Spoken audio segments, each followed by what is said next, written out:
Hello and welcome back to another EDH deck tech idea. Today we are taking a look at Rakdos the Muscle. It is a 5 mana 6/5 flying with trample, and whenever you sacrifice another creature, exile cards equal to its mana value from the top of target player's library. Until your next end step you may play those cards, and mana of any type can be spent to cast those spells. First of all, remember that this ability says you may play those cards, so you can also play lands with this ability. Rakdos also has an activated ability that says sacrifice another creature. Rakdos the Muscle gains indestructible until end of turn. Tap it and activate only once each turn. Rakdos' ability is unbelievably powerful, as it cares about playing those cards until the end of your next turn, which is already a lot of value, and being able to play lands is also really helpful. This deck plays quite a few sacrifice outlets and wants to generate a lot of value with playing cards from Exile. But first of all we need to sacrifice creatures, which is why we play cards like Fury, a 5 mana 3/3 with double strike, and when it enters the battlefield it deals 4 damage divided as you choose among any number of target creatures and/or planeswalkers. We are playing this card for its evoke mechanic because you can play it for free by exiling a red card from your hand.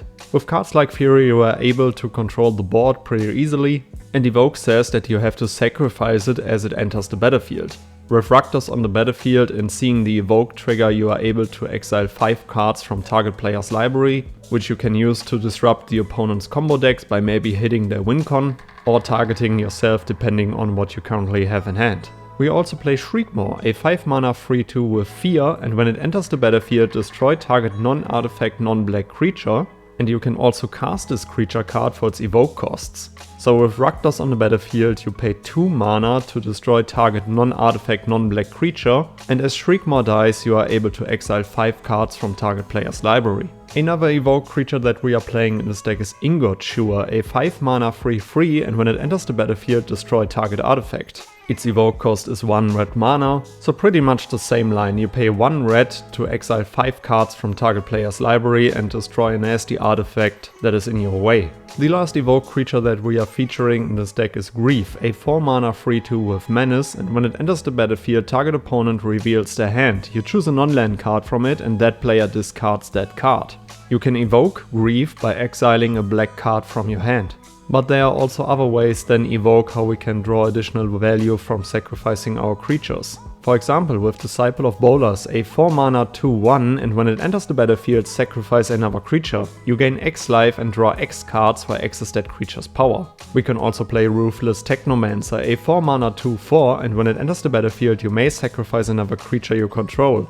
If you do, create a number of treasure tokens equal to that creature's power. For 3 mana and sacrificing X artifacts, return target creature card with power X or less from your graveyard to the battlefield and X can't be 0. And now I'd like to feature a few cards that will generate even more value for you by casting spells from Exile. For example, Keeper of Secrets, a 6 mana 6/4 with First Strike and Haste, and whenever you cast a spell from anywhere other than your hand, Keeper of Secrets deals damage equal to that spell's mana value to target opponent. An absolute powerhouse in this deck is Nalfashni, a 6 mana 4/6 with Flying, and whenever you cast a spell from Exile, copy it. You may choose new targets for the copy. If it's a permanent spell, the copy gains haste, and sacrifice it at the beginning of the next end step. You may choose new targets for the copy. If it's a permanent spell, the copy gains haste, and at the beginning of the next end step, sacrifice this permanent. Keep in mind that sacrificing the permanent at the beginning of the next end step will also trigger Rakdos again, which will generate even more value. We also played Chainer, Nightmare Adept, a 4 mana 3/2, and you can discard a card, so you may cast a creature spell from your graveyard this turn, activate only once each turn. Whenever a non-token creature enters the battlefield under your control, if you didn't cast it from your hand, it gains haste until your next turn. If you have Chainer on the battlefield and you cast Rakdos from the command zone, it immediately has haste. And casting other creatures from Exile will also trigger the second line of Chainer, so those creatures will also gain haste. We play Hoarding Broodlord, an 8 mana 7/6 with Convoke and Flying, and when it enters the battlefield search your library for a card and exile it face down and then shuffle. For as long as that card remains exiled you may play it, and spells you cast from Exile have Convoke. Hoarding Broodlord provides so much value in Exile decks, which is the reason why we definitely have to play it in this deck. Of course we have to play Prosper Tomebound, a 4 mana 1/4 with Death Touch, and at the beginning of your end step exile the top card of your library. Until the end of your next turn you may play that card, and whenever you play a card from exile, create a treasure token. A really powerful enchantment that we are playing in this deck is Passionate Archaeologist. A 2 mana legendary enchantment background, and commander creatures you own have, whenever you cast a spell from exile, this creature deals damage equal to that spell's mana value to target opponent. Rakdos' activated ability can be activated only once each turn, so a few more sacrifice outlets are definitely needed in this deck. Which is the reason why we play Illumino Zeras, a 3 mana 3/3, and we can tap it and sacrifice another creature to add an amount of black mana equal to the sacrificed creature's mana value. Of course we play Ashnod's Altar, a 3 mana artifact, and you can sacrifice a creature to add 2 colorless mana. Another really cool creature in this deck is Ayara, First of Locthwain, a 3 mana 2/3, and when she or another black creature enters the battlefield under your control, each opponent loses 1 life and you gain 1 life. We can tap her and sacrifice another black creature to draw a card.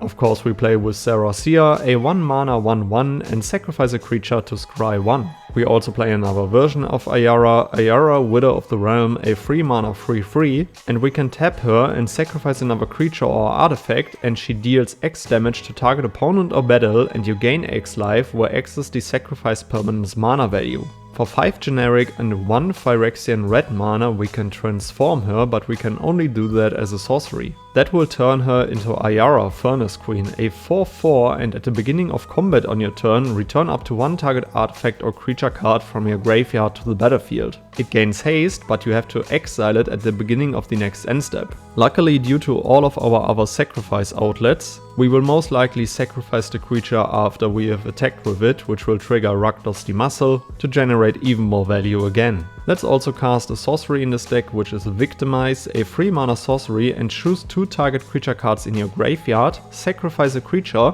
and if you do, return the chosen cards to the battlefield tapped. Not only are we exiling our opponent's libraries, we will also steal our opponent's creatures to sacrifice them. For example, with Act of Aggression, a 3 generic and 2 red Phyrexian instant, and gain control of target creature an opponent controls until end of turn, untap that creature and it gains haste until end of turn.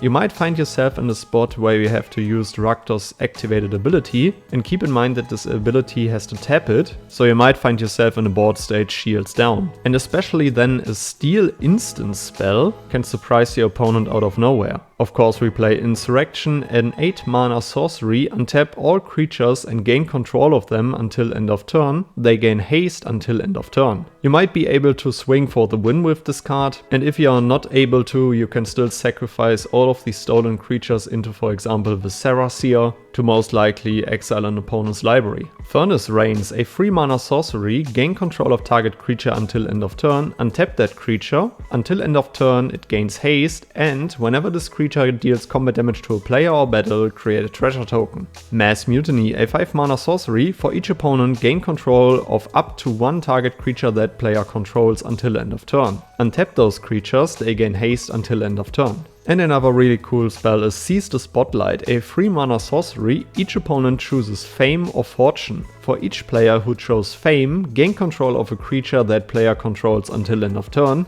Untap those creatures and they gain haste until end of turn. For each player who chose Fortune, you draw a card and create a treasure token. It doesn't matter what your opponents will choose, you will generate a lot of value from this card. And another card is Mob Rule, a 6 mana sorcery, and choose 1. The first mode says, gain control of all creatures with power 4 or greater until end of turn, untap those creatures and they gain haste until end of turn. The second mode says, gain control of all creatures with power 3 or less until end of turn, untap those creatures and they gain haste until end of turn. You want to win more? You get it. High Market. This land will tap for 1 generic mana, but the most important thing is it will tap and sacrifice a creature so you can gain 1 life. Instant speed sacrifice outlets on lands are extremely powerful, especially in decks like these, as your opponents will see that these cards are simple insurances for all of your creatures, and to trigger Rakdos' ability anytime you want.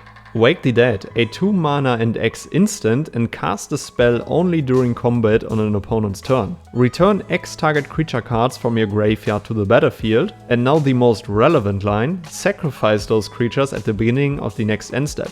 Wake the Dead is quite a conditional spell, but with the right creature cards in your graveyard, your opponent's combat step will turn the odds in your favor out of nowhere. And talking about sacrifice lands, you also play Phyrexian Tower. This legendary land taps for 1 colorless mana, and you can also tap it and sacrifice a creature to add 2 black mana. Just as with high market, instant speed sacrifice outlets on lands are extremely powerful, and Phyrexian Tower can also accelerate your game plan in the early game. Alright guys, these were a few cards that I would play in Rakdos the Muscle. Let me know down in the comments below which cards you would add to the deck, which legendary creature I shall feature next, and then I would say, see you in the next one. Goodbye guys.